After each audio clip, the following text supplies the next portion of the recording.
Okay, hello all you crazy people out there. My name is Michael. I like wizards and dragons and making games, and let's talk about Toon shaders. So I've written this Toon shader, and it looks like this. You can see it.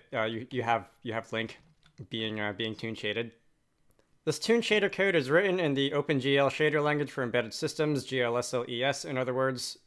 In this video, I am going to be translating that into HLSL. Hopefully, this shouldn't take too long. Recently, I made a video on HLSL and wrote a basic pass-through shader in it and describes the differences between it and GLSL which is the main shader language that I've been making videos on. And I do want to take the time to convert this into HLSL because there is one more thing that I want to do to the Toon shader that you currently can't do in GLSL in GameMaker because it uses a very old version. And because in general, in the future, I do want to make videos on HLSL specific effects for the same reason. And I want to show a little bit more in the future, and I want to spend a little bit more time showing off how to convert a shader from GLSL to HLSL.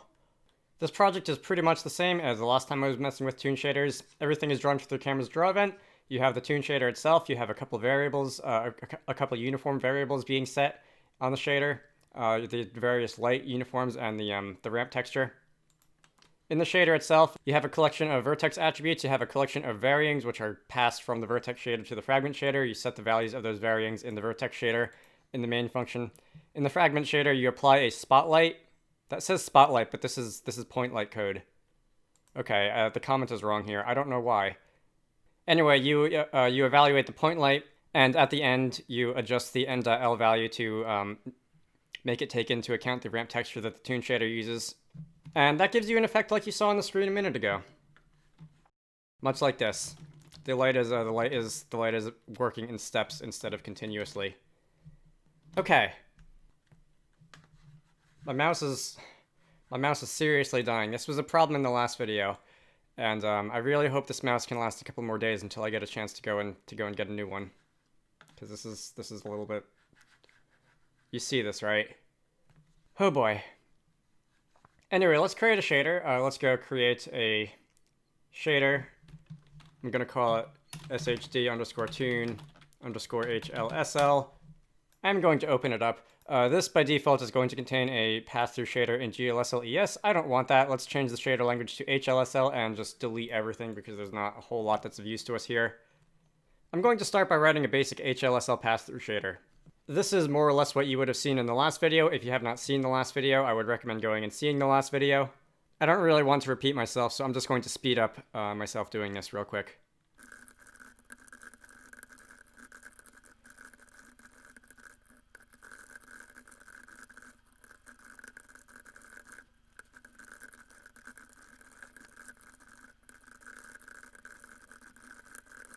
Okay. Let's see if I did this correctly on the first try. If I did, this will just be an unlit image of Link. These shader uniforms do not exist in this current shader right now. I will comment them out. They shouldn't really change anything, but just in case, we'll come back to them later. I'll re-add them later. So I'm going to run the game, and the shader compiles on the first try, which is good. I was just copying notes from the other screen. And we have an unlit version of Link. So this is a pass-through HLSL shader, which works just fine. Let's start messing with this. So if you remember from the GLSL version of the Toon shader, and I'm going to actually open them both up here. I'm going to have them open side by side, and I am going to split the window into two columns. So we're going to have the version that we're working on in HLSL on the left, and the version that we wrote earlier in GLSL on the right. Okay, so let's start with the attribute list. The attribute list is the same in this Toon shader in GLSL as just the default attribute list in the default HLSL pass-through shader. We can leave this alone. We have a position, a normal, a texture coordinate, and a color. That's fine. The varyings that we're passing to the fragment shader from the vertex shader, we've got a couple new ones. We've got the texture coordinate and the color, which are there in the default pass-through shader. There's also the world position and the world normal. You can probably work it out so that you can just use the float for SV underscore position as the world position. And if you really, really like math, you might be able to use this. But if you remember from that comic that I like to keep posting about the different steps in the draw pipeline, This is the vertex's position in screen space rather than in world space, and we want the vertex's position in world space. So to make things simple, I'm going to add another attribute that's float3 world position. Let's go with world pos because that's what I've been calling it so far. And the semantic for this can be position as opposed to SV position. We can just call it position. Are you allowed to use your own names for these semantics in the vertex shader output, pixel shader input? I feel like you should be able to. I feel like you should be able to pass whatever you want along, and it shouldn't have to be one of the predefined semantics, but I don't know for sure. I will go and verify that or refute that after I finish recording this. And the world normal. That's another float3 world norm. I was going to write that out as world normal, but since everywhere else it's just called norm, let's go with the shorter word. And that is normal. So next we have to go and evaluate these. We can say output dot world position is going to equal the GLSL version of essentially this. I believe in the introduction to HLSL video I made, I had all these being basically evaluated and saved to separate variables, and then assigning those variables to the output struct. But really, you don't need to do that. If you're following a video like this, I hope you're able to pick up on just what is a variable assignment instead of just copying my code letter by letter. Anyway, instead of just being able to nice and neatly multiply a matrix by a vector 4, we need to use the multiply function. And you know what? I can just copy this because it's pretty much the same. The only difference being, since we want this position in world space rather than in screen space, use the matrix constant rather than matrix world view projection. And then you can do the same thing with the float4 composed of the input position and the homogeneous coordinate of 1. And the normal is very much the same, the world normal. Let's call this world norm. And this is going to take the input.normal instead of input position, and the homogeneous coordinate for that is going to be 0 rather than 1. The more times in different videos I say just roll with this homogeneous coordinate thing, the more I want to make a video on just math, but gotta do one thing at a time. Okay, this is the vertex shader. I am going to take this struct and copy it over to the pixel shader, and it's, instead of VS output, it's going to be PS. That was the wrong thing that I copied over. Instead of VS output, it's going to be PS input. The output from the vertex shader is the input to the pixel shader. This is going to get a little bit more complicated. So we've got a couple uniforms in the pixel shader for the Toon shader, the fragment shader as it's called in GLSL ES. I'm just having a miserable time keeping those two vocabulary words straight. We've got a couple uniforms here. I didn't actually mention uniforms verbally in the first HLSL video, but they're the same. I will have thrown text on the screen saying that uniforms are treated basically the same in GLSL ES and in HLSL. The only difference obviously being the names of some of the data types. So for example, a vector 3 is a float 3, a vector 4 is a float 4. Time is the same. That's fine. This is samplers are a little different. I'm going to be dealing with the samplers in a minute. For now, let's comment that out, and let's deal with the spotlight first. So let's see. Instead of just output.base, the output color of the pixel shader for each pixel, instead of assigning the texture lookup multiplied by the vertex color to output.base directly, I am going to go and save that to its own variable.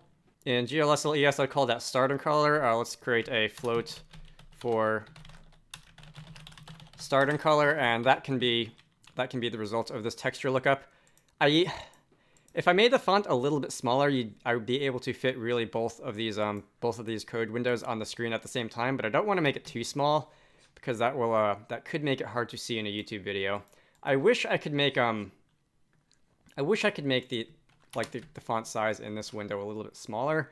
I guess I can always just break it up into multiple lines, since shader code is kind of white space independent. All right, that's good enough, I suppose. Anyway, next we have the ambient light color. Again, most of the time this would be a uniform, another uniform. You would pass the ambient light color as a uniform to the shader instead of hard coding it. But for the sake of simplicity, float 4 ambient color is going to be a float 4 composed of, I guess we'll go with a like a 1/8 gray, same as in GLSLES. As for the actual spotlight calculations, float 3, light, incoming. I really should make up my mind on camel case versus snake case. I guess since I've done snake case so far, we'll do snake case for the rest of it. Light incoming is going to equal the input dot how's it go, world position minus the light position as the uniform name. I could change this to light underscore position snake case, but that would mean I would have to change the name in the shader uniforms over here, and that would be kind of a bit of a chore. Much of the rest of this just translates directly, so you have float light distance. It's going to equal the length of light incoming. The length function works the same, for example. Then you normalize the light incoming the vector of 3 floating point numbers. So you use the normalize function. Actually, I set this to the negative, didn't I, to deal with the opposing directions. This is the same. The length function can take a generic type, a generic vector type. The normalize function can take a generic vector type. You then have the n.l, float n.l. I'm going to leave that as funny capitalization because it's tradition. It's going to equal the max of the dot product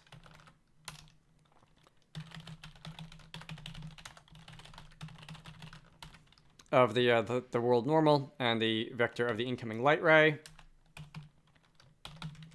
And you're going to take the max of that in 0, so it can't be negative. It bottoms out at 0. Then looking up the ramp texture, vec2, nope, float2. This is driving me insane. Let's call this, actually no, I said I would put this off till later. I would put off the actual Toon shader until later. That would be these 4.5 lines of code, 3.5 lines of code. This really should be commented out, shouldn't it? Otherwise that shader will fail to compile and GameMaker won't let me run the game. The attenuation value is going to be equal to the max of the light range, which is uniform, minus the light distance divided by light range, the maximum of that in 0, although it really can't be, oh, I have a parenthesis in the wrong place. It really can't be less than 0 anyway, because this is a distance, and distance can't be negative.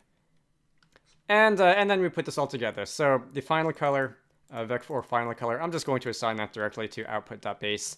It's going to be equal to the starting color multiplied by a float 4 of the minimum of the ambient light color plus the light color uniform multiplied by the attenuation value multiplied by n.l. We're going to take the minimum of this and 1, so a float 4 of all 1s. Actually, you know what? Let's assign this to a... I did not do this in the GLSLES version, but let's create a float 4, call it white, and that's going to be float 4. And it's just going to be a bunch of 1.0s. So this is a constant for white. Shaders do let you use things called constants. You can define constant values. I am not going to do that right now. I'm not going to try to introduce more than one thing at the same time. Anyway, the maximum of this lighting calculation and 1. This really should be .rgb. Since we're only going to take the red, green, and blue component of the light color, and we're going to ignore the alpha. The alpha is going to be the starting color. Starting color.alpha. And that should do it. We should now have a spotlight. I forget if I mentioned this in the last video or not. I'm pretty sure I did, but just in case I didn't. In GLSLES, you are allowed to create a vector type using just a single value. And if you say create a vector 4 with just a value of 1, then the shader compiler will assign 1 to all components of the vector 4. HLSL will not let you do that. In HLSL, you need to actually type out every single component of a vector. You are allowed, as in this case here, to pass an existing vector to, for example, in this case, the first 3 components of the float 4, but you can't do that. You can't do it implicitly with just a floating point number or just an integer or whatever, the way you can in GLSL ES. So let's run the game, and I'm going to need to uncomment over here everywhere where I set the shader uniforms pertaining to light. Otherwise, nothing will happen, and they'll just kind of default to zeros, and everything will be black. But let's see if I did this correctly the first time. And it did not. Okay, what did I mess up?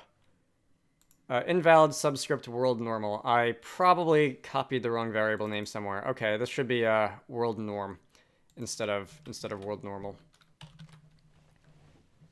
I should have just typed out the whole word the first time, and then I wouldn't have had an opportunity to mess that up. This is unlit. Okay, where is this going wrong? So we can rotate link, but the lighting is just the ambient color, and no lighting is actually happening. Let's see. The uniforms are being set correctly. I would say this is the dumbest problem I've ever run into while recording a video, but you and I both know that's not true. One, this is kind of a minor issue. I'm actually surprised that the HLSL compiler let me get away with it, although this was not actually the issue. This expression returns a float 4, and world position is a float 3. I don't know exactly what values it was assigning to the float 3 when I did that, but whatever it was, they were not the correct values. This needs to be the XYZ float 3 component of this return value. I feel like I mentioned that while I was talking earlier, and I just didn't do it. And the other thing that I really should do that I don't think I necessarily have to is normalize this vector. Obviously I have to, but I don't think in this particular case that would have changed the numbers to normalize them or not, since the value already is to begin with. Anyway, that's not really the reason this whole thing wasn't working. The reason the whole thing wasn't working is that I was grabbing the uniforms from the wrong shader, and I was trying to use the uniforms from the wrong shader, and that wasn't working, to the surprise of absolutely nobody besides me, apparently. So if I run the game now, we're going to see that we have a basic spotlight on Link. If I rotate him, the light behaves accordingly, the way that you would expect.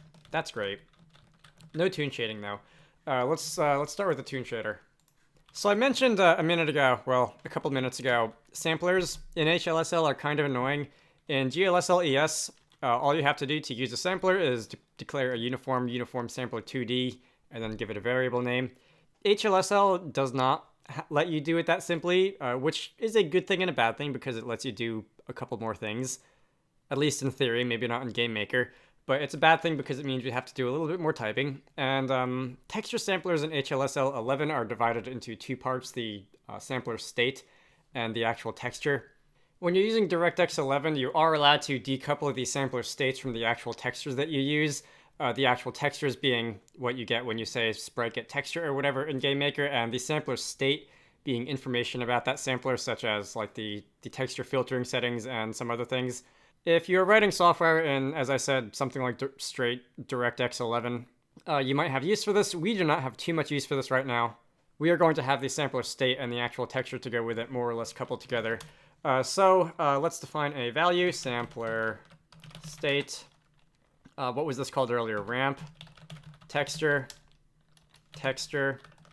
and we're going to follow this with a colon and not a semantic, but a register, which is going to go into S1, and we are going to next define a texture 2D, ramp texture. Actually, I'm going to call this obj ramp texture, and this is going to go into register T1. So you have the sampler state called ramp texture, which is basically the name that we're actually going to be using when we get it in GameMaker and when we do things with it in GML over here in the camera's draw event. And that's going to go into a register known as S1. And then we have the texture 2D. I'm going to call that obj ramp texture. Again, as with all variable names, you could call this whatever you want. It just seems from the HLSL code that I've seen somewhat of a convention to go with obj and then the name of the sampler state, or at least to call it something similar to the sampler state that you plan on using said texture with. And this is going to go into register T1. The registers you don't really need to worry about after this. If you were to supply other textures, other supplementary textures to the shader, you would, as you can imagine, increment the counters here, so S2, T2, whatever. If you look over here at line 26 at the texture sample that's already happening, you can indeed see that there is a gm_base texture object, which is the texture 2D, and then you use a sample function on it. Or is this officially a method? Would this officially be considered a method? Is this really an object? In HLSL, would you consider this an object? Anyway, you say gm_base texture object.sample, and then gm_base texture, and then the input texture coordinates. We can do something similar down here. So first, let me continue adapting some old code. This is going to be a float2 n.l_text is going to be a float2 of composed of n.l, and I use the time variable, the time uniform. Is the time uniform currently uncommented over here? It is not. We will uncomment that. We'll also uncomment the this part, the part that sets the texture stage in the draw event, because we'll be using that soon enough too. Anyway, this gets fed into float for n.l_ramp, and this is the texture 2D lookup. Again, in HLSL, if we were to be inspired by the default texture lookup that you get from the base texture, we are going to say obj ramp texture dot sample ramp texture as the sampler state, and the texture UVs of the n.l_text.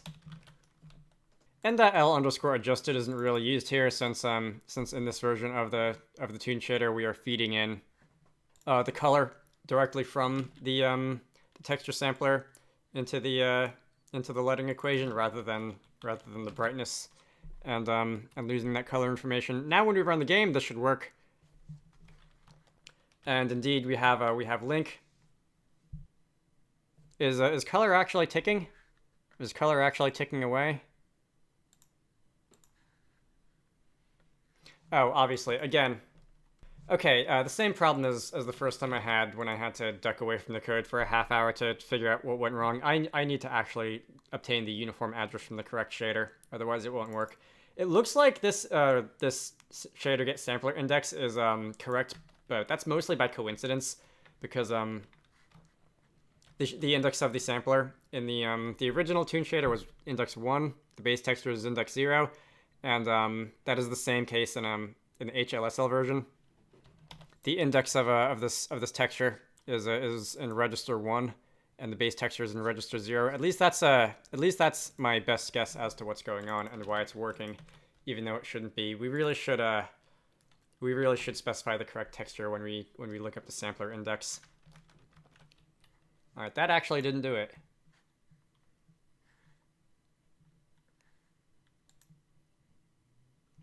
Oh, names. Okay, yes, names. I'm having all kinds of problems with names in this video. Now it's working. Now hopefully you see the importance of making sure that you're using the same variable names everywhere. Okay. This is the Toon shader. It is now running in HLSL versus in GLSL ES. Once again, this is working on Windows. If I were to run this on my Raspberry Pi, if I can boot up the Raspberry Pi and run this on the Raspberry Pi, this would not work. Let me switch this over to the Raspberry Pi version of the runner. Let me run the game, assuming this is able to connect, which it actually might not be able to. I might need to reset the IP address because there was a power outage last night. I had to reset my Raspberry Pi, and I don't know what its IP address ended up as when it reconnected. Okay, moving the mouse again with the 2-second latency of the Elgato capture program was a bit of an adventure. You can see Link is indeed being drawn, but he doesn't have the Toon shader effect being applied. HLSL will not work on Linux. I think that's enough of this. You hopefully see the point. Okay, this has been another exercise in writing code in HLSL versus GLSL ES.